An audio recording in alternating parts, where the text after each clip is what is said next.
warahmatullahi wabarakatuh. Hai kawan semua. Kali ini Departemen Pemberdayaan Perempuan BEM FEUSK akan mengadakan diskusi lagi. Tapi lokasinya bukan di Sekretariat BEM FEUSK, melainkan di Flower Aceh. Udah hadir bersama kita Kak Fatin. Halo, Assalamualaikum. Waalaikumsalam. Gimana nih Kak kabarnya? Alhamdulillah sehat. Akhir-akhir ini sibuk mungkin ya? Iya, lagi lumayan padat lah karena akhir tahun ya. Iya. Jadi Kak, kali ini kami ingin bincang-bincang santai aja nih. Dan topik yang kami angkat tentang toxic relationship. Jadi toxic relationship itu sesuatu yang mungkin banyak dialami, terutama mahasiswa mungkin ya. Bukan hanya mahasiswa, mungkin anak SMA dewasa, juga. Ya dari remaja sampai dewasa mengalaminya. Gitu. Jadi kami punya banyak pertanyaan kepada kakak gitu. Untuk yang pertama, gimana nih pendapat kakak tentang toxic relationship?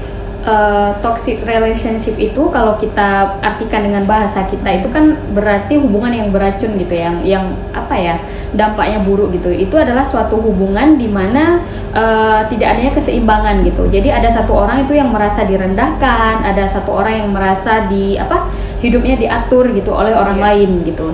Jadi itu hubungan yang sebenarnya nggak nyaman sama sekali. Cuman banyak orang yang harus kita akui ya, banyak orang masih sampai saat ini menjalani itu gitu karena alasan misalnya kayak terlanjur sayang atau terlalu dekat gitu misalnya dalam pertemanan kayak gitu. Jadi toxic relationship itu begitu tidak adanya keseimbangan dalam hubungan. Berarti yang satu lagi menguntungkan, yang satu lagi malah membuat dampak yang buruk. Iya benar. Nah, menurut kakak, apakah toxic relationship itu hanya sebatas hubungan antara lelaki dan perempuan yang terpaut perasaan atau lebih luas daripada itu, misalnya pertemanan dan lain-lain? Toxic relationship itu tidak hanya bagi perempuan, lelaki dan perempuan yang maksudnya lawan jenis, tapi juga ada yang sesama jenis dalam artian bukan LGBT atau bukan, tapi maksudnya pertemanan. Kita saya punya teman perempuan, Siti juga punya teman perempuan, itu kayak kesannya kalau dia dekat sama orang lain kita merasa kurang suka gitu. Nah, gitu itu juga termasuk dalam toxic karena apa? Kita kayak mau membatasi pergaulan si teman kayak gitu. Bahkan misalnya kita sama kakak misalnya di rumah atau adik yang kita ada perasaan demikian juga gitu. Maksudnya yang kayak ngapain sih dekat sama si ini gitu. Mending kita pergi gitu. Jadi kita kayak membatasi pergaulan orang lain gitu. Intinya posesif ya? Posesif. Nanti ada juga pembahasan lainnya yang ya overprotective gitu. Kadang-kadang seperti yang udah kakak sampaikan tadi, kita nih nggak sadar nih kita di dalam toxic relationship.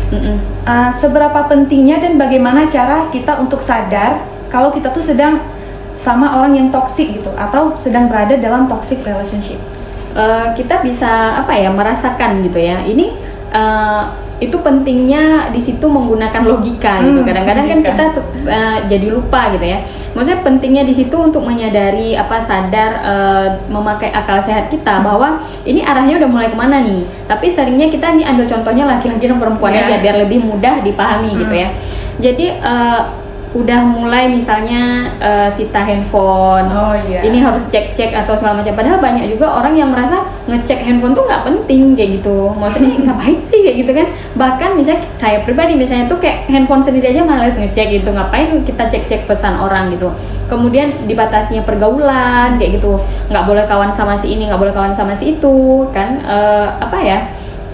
Menyadarinya mungkin kita kayak bisa ini udah nggak iya. Maksudnya kita pasti ada masa-masa kayak bukan evaluasi tapi yang kayak merenungkan diri sendiri untuk ini jalan hubungannya udah kemana gitu. Dan harus lebih peka berarti ya. Harus lebih peka. Kemudian kita juga kayak harus sering ngobrol gitu, diobrolin gitu sama pasangannya atau temannya atau ke orang lain yang merasa aku kayaknya kalau kawan sama si ini dia kayak gini deh. Misalnya bukan gosip ya, tapi lebih kepada berbicara serius kepada orang yang mungkin bisa dipercayai kayak gitu.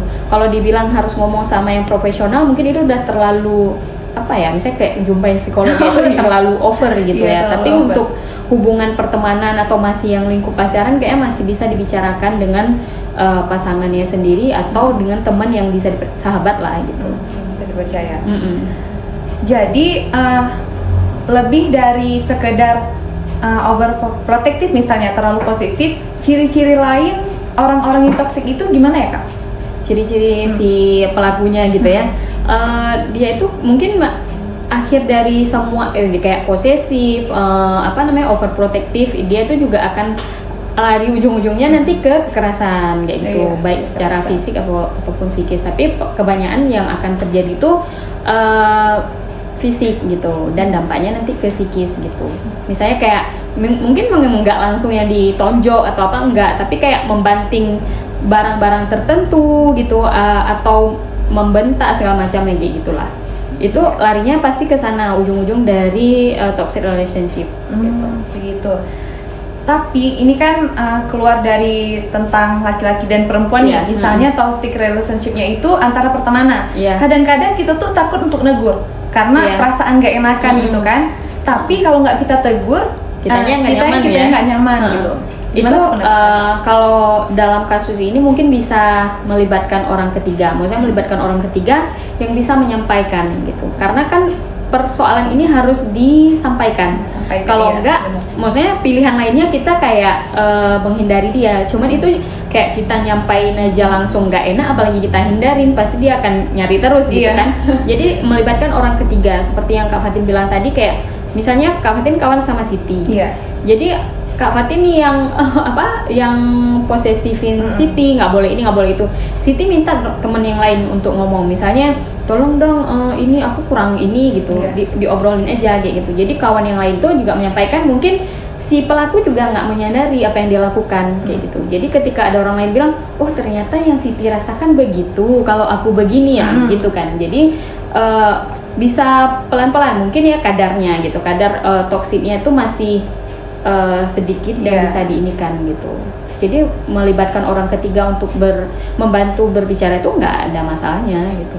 Berarti pentingnya bantuan orang lain ya dalam untuk menyadarkan pelaku toksik. Nah, kita kan pasti penasaran nih, kenapa sih seseorang itu bisa berperilaku toksik? Karena biasanya manusia itu terbentuk dari lingkungannya, dari perilaku orang lain. Jadi gimana nih pendapat kakak yang mendasari seseorang menjadi toksik? Yang mendasari yang paling pertama sekali kita harus lihat bagaimana cara dia dibesarkan, keluarganya seperti apa gitu. Mungkin masa lalunya itu ya memang dia kurang kasih sayang, kurang perhatian ya. Kemudian juga lingkungannya, misal masa lalu dia itu yang kayak masa lalu yang kelam, maksudnya kayak dia mengalami begitu banyak tekanan, kekerasan gitu, ataupun dia juga sebagai korban dari kekerasan. Jadi dia kan merasa sangat khawatir ya, cemas, kemudian dia larinya ke ujungnya depresi. Jadi dia makanya melakukan hal-hal seperti itu, mengekang orang lain kayak gitu, karena alasannya dia takut apa yang dia rasakan dulu itu terjadi, terulang gitu. Makanya dia melakukan hal itu. Jadi memang semuanya ada dasarnya. Ada dasarnya, ada memori masa lalu itu ya pasti terbawa ketika dia dewasa juga. Terus dampaknya kepada seseorang korban. Kadang-kadang kita kan nggak merasa tuh kalau kita tuh udah kena jadi dampak korban dari toksik gitu kan, baik pertemanan maupun mungkin keluarga juga nih. Ada juga nih keluarga yang toksik terhadap keluarganya gitu. Gimana tuh dampaknya? Dampaknya bagi si korban, bagi si pelaku, korban.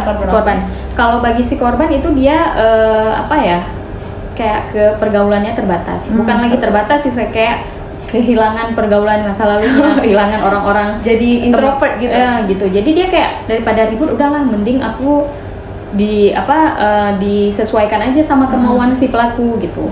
Kemudian dia kurangnya kepercayaan diri gitu, harga dirinya kayak jatuh, maksudnya aduh aku apa-apa salah nih, jadi mending nggak usah, tidak berani memberikan pendapat gitu, karena dianggap selalu membawa masalah kayak gitu. Jadi lebih kepada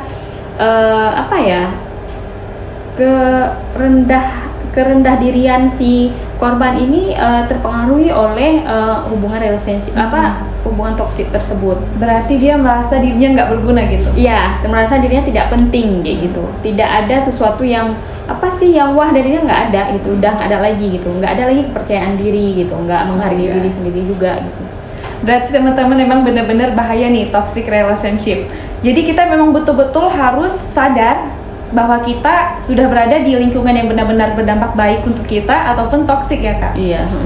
Jadi menurut kakak untuk pelaku toksik sendiri apakah bisa berubah atau mungkin ini agak sulit ya karena Iya, apalagi dia sudah dibesarkan dengan mungkin lingkungan yang kurang baik nih dalam waktu yang lama gitu. Mungkin kalau bagi si pelaku memang iya seperti situ bilang agak sulit ya gitu kan, karena udah bertahun-tahun dan dari dia kecil malah. Tapi itu tidak ada kata tidak mungkin untuk berubah gitu. Jadi dia bisa mulai konsultasi misalnya ke ahli yang profesional untuk rekonstruksi pikiran bawah sadarnya misalnya ya. Kayak ada terapi yang saya tahu gitu, ada terapi-terapi untuk rekonstruksi pikiran bawah sadar itu dia di hipnoterapi misalnya gitu. Jadi kalau misalnya kita serius mau memang ada gitu jalan keluar dari permasalahan ini. Cuman kadang-kadang aku merasa aku nggak salah, nggak sadar gitu. Aku nggak salah yang aku lakukan betul gitu. Dia berteman dengan orang-orang yang seperti ini ya penjelasannya gitu. Jadi itu yang menyebabkan orang selalu terkurung di masalah itu gitu. Jadi kalau memang mau berubah ada jalannya gitu. Caranya ya menjumpai profesional yang bisa membantu dia lah untuk menghilangkan trauma masa lalu misalnya gitu. Jadi dia bisa berubah menjadi orang yang lebih baik gitu. Berarti memang harus ada niat untuk berubah. Iya, gitu. niat untuk berubah. Cuman ya kadang-kadang seperti kita kembali lagi ke sebelumnya bahwa kadang-kadang dia juga nggak merasa kalau dia seperti itu gitu. Kebanyakannya seperti itu ya. Keluar nih dari pembicaraan tadi, Siti mau masuk ke kasus yang nyata gitu, pengalaman nyata. Kakak pernah nggak punya pengalaman tentang toxic relationship ataupun melihat pengalaman orang lain di sekitar kakak gitu, terlibat misalnya? Kalau kayaknya semua orang pernah lah, termasuk Kak Fatin ya. Maksudnya Kak Fatin pernah juga pertemanan misalnya gitu ya. Pertemanan yang si teman ini kami bertiga gitu. Katakanlah Kak Fatin, habis itu si A sama si B. Ketika Kak Fatin dekat sama si A, si B ini bisa nih yang kayak marah gitu. Marah sampai nangis-nangis kayak tulis di medsos apa gitu. Itu maksudnya cemburu gitu ya mungkin ya. Tapi nggak ngerti karena dia sama si A ini juga dekat gitu. Kemudian kalau sama yang lawan jenis, Kak Fatin pernah juga yang kayak misalnya medsos Kak Fatin kayak WA misalnya nggak ada foto profil, kemudian WA udah dibaca atau belum tuh nggak kelihatan karena pengaturannya tidak contreng biru. Itu dipermasalahkan, maksudnya maunya ada foto profil, harus WA contreng biru, harus begini, maunya diatur-atur gitu gitu. Sedangkan Kak Fatin sejauh ini sudah sangat sadar dengan toxic relationship itu. Jadi Kak Fatin kayak memilih keluar, memilih menghindari. Ini orang ini kayaknya sangat ini seperti ini gitu, dikekang. Kadang ada beberapa juga kita merasa kayak dikekang itu asik-asik aja gitu ya, tapi karena Kak Fatin sudah mempunyai ilmu tentang itu jadi keluar. Cuman Kak Fatin pernah juga menangani kasus tentang toxic relationship. Ini antara laki-laki dan perempuan yang katanya mau menikah gitu, tapi sampai saat ini belum juga menikah. Itu kisah nyatanya dua-duanya sudah pernah menikah gitu ya. Dua-duanya sudah pernah menikah, bercerai, kemudian dekat berdua.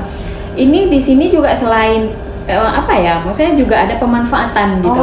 Jadi yang laki-laki ini memanfaatkan si perempuan ini karena datang ke kota si perempuan ini tinggal, di mana dimasain makan, bajunya dicuci, disetrika. Jadi maksudnya dia selain punya hubungan pacaran asmara kita bilang, dia juga mendapatkan keuntungan yang lain gitu. Jadi kemudian kalau mengekangnya nggak boleh jumpa sama Kak Fatin misalnya, tidak boleh ngopi atau apa, nggak boleh gitu karena alasannya kamu enak-enak aja sedangkan aku nih kan dia juga bisa pergi dengan temannya misalnya.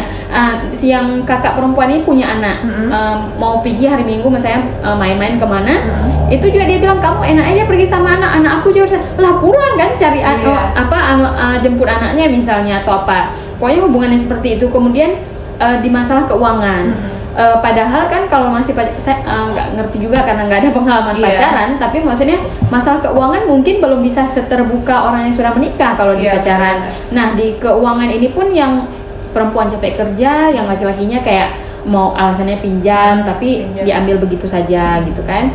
Kemudian ujung-ujungnya kembali lagi ada kekerasan fisik gitu, maksudnya kayak dibanting benda-benda, maksudnya ada kata-kata makian kayak gitu yang secara psikis si yang perempuan ini udah terganggu gitu, sampai cerita ke Kak Fatin sambil nangis-nangis. Dan parahnya setelah Kak Fatin memberikan masukan, pandangan-pandangan bahwa ini seperti ini, dia harusnya fokus ke anaknya segala macam, jangan terlibat dengan orang itu lagi. Maksudnya yang kita nggak ngerti orang gitu, maksudnya tetap aja nggak gitu. semua tuh, tapi kembali lagi sampai saat ini masih berhubungan gitu. Kak Fatin pikir malah setelah hari dia nangis-nangis cerita ke Kak Fatin begini begitu, Kak Fatin kasih pandangan, kayaknya udah selesai gitu. Ternyata enggak, sampai sekarang masih menjalani hubungan dengan alasan ancaman dari laki-laki tersebut, misalnya dia akan datang ke desanya buat keributan di depan rumah, dia malu dengan tetangga atau Pak Geci segala macam lah. Padahal kami udah bilang, Kak Fatin dengan dibantu teman-teman yang lain juga bilang kita akan berikan perlindungan gitu. Kita juga bisa jumpai Pak Geci mereka untuk menjelaskan bahwa mereka itu hubungannya udah selesai gitu. Cuman kemauan di diri lagi, maksudnya kembali lagi ke kemauan dirinya gitu. Kalau dia mungkin sebagian perempuan ya, maksudnya enggak sebagian perempuan juga sih, mungkin laki-laki juga gitu ya. Kalau sudah berhubungan dengan seorang yang udah dekat, merasa bahwa nggak ada orang lain yang bisa membuat senyaman dia atau apa gitu, jadi nggak bisa keluar gitu. Mungkin itu juga harus harus terus kita berikan pelajarannya, bukan pelajaran sih, informasi terkait toxic relationship gitu kepada masyarakat umum gitu ya, karena kurangnya kepemahaman itu yang membuat mereka merasa ya ini hal yang wajar gitu. Dalam hubungan ya wajar kan ada khawatir atau apa, tapi sebenarnya mereka nggak sadar berlebihannya ini yang nggak apa-apa, berlebihan nggak baik ya kan gitu. Jadi lagi-lagi memang diperlukan tuh kesadaran diri. Karena kalaupun kita berusaha membantu seseorang korban, tapi kalau dianya memang merasa bersifat tidak mau dibantu, ya berarti tidak bisa. Nah Kak, dalam toxic relationship itu biasanya lebih banyak korbannya perempuan atau laki-laki?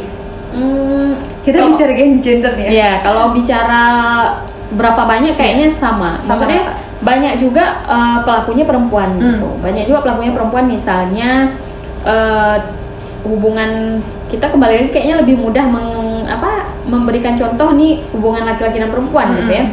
Misalnya yang cowoknya mau main futsal atau apa, nggak boleh, harus datang ke rumah misalnya itu.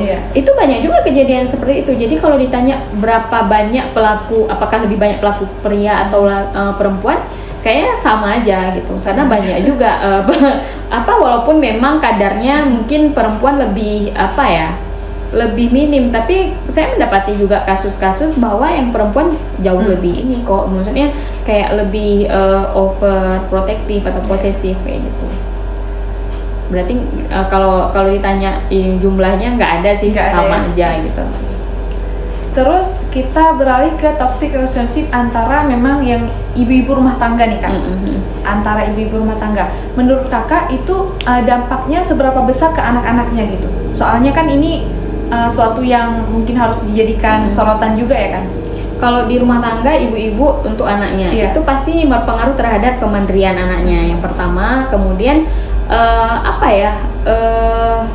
kepercayaan diri anaknya juga gitu, karena banyak ibu-ibu kan merasa khawatir, misalnya anaknya di sekolah di boarding school misalnya, anak itu ibu-ibu pasti khawatir itu makannya bakal seperti apa segala macam, jadi anak-anaknya kan jadi kurang kurang mandiri gitu kan, kurang mandiri, dan akhirnya bukan kerasan sih, maksudnya kerasan tuh kayak betah ya, kurang betah untuk tinggal di tempat yang baru gitu, karena merasa aku di rumah semuanya dilayani kayak gitu. Jadi anak-anak itu kayak menghadapi masa depannya itu ya bukan nggak antusias sih, tapi lebih ke persiapannya kurang aja gitu, maksudnya kayak kurang siap kayak gitu. Jadi apa-apa ya kan ada orang tua gitu, kembalinya ke situ gitu. Itu dampaknya parah untuk anak-anak sebenarnya, karena anak-anaknya itu menjadi tidak mandiri, tidak percaya diri. Anak-anak juga tidak leluasa melakukan apa yang dia inginkan sendiri gitu. Dia tidak bahasanya susah banget namanya, tidak bebas, tidak bebas mengatur hidup dia sendiri gitu. Jadi seharusnya seseorang itu kan memilih apa yang dia inginkan gitu. Orang tua berhak menasehati ya anak-anaknya, tapi dia tidak bisa memaksakan kehendaknya kepada anaknya gitu. Karena kadang-kadang anaknya ini dia sadar dia tuh punya potensi yang lain gitu, Iya. tapi dipaksakan untuk masuk yang lain gitu kan. Kan seringkali orang tua kayak melihat anak-anak yang hobinya musik misalnya, Iya. atau hobinya menggambar, itu enggak banget gitu. Iya, harus matematika gitu. Gitu, harus matematika. Padahal potensi itu nggak kalah bagusnya Iya. gitu. Potensi yang lainnya ini misalnya nggak kalah bagus, yang penting ya didalami dengan serius gitu. Cuman semakin kesini mungkin karena banyaknya informasi teknologi yang canggih, orang tua udah jadi lebih terbuka untuk ini. Tapi kan di era-era zaman dulu orang tua masih sangat, kamu harus kedokteran gitu, kamu harus ini gitu, kuliah di tempat lain nggak boleh misalnya. Seakan-akan yang hebat tuh cuma bidang tertentu ya kan. Padahal tergantung sama basic kita. Iya benar. Nah, Kak Fatin punya pesan nggak nih untuk kita semua tentang toxic relationship, untuk kesadaran diri kita, kepercayaan diri dan sebagainya?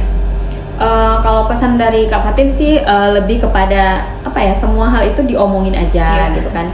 Orang tidak menjadi pelaku itu karena mereka tidak tahu. Jadi kalau diomongin mereka jadi mengerti. Tapi kalau memang hal-hal yang tidak bisa tidak bisa dibicarakan dengan baik-baik, mungkin salah satunya adalah memutuskan kontak atau menghindari si pelaku. Terima kasih banyak Kak Fatin. Semoga bincang-bincang kita kali ini dapat membuka wawasan dan pengetahuan kita bersama. Oke teman-teman, sampai jumpa di episode lainnya. Dadah!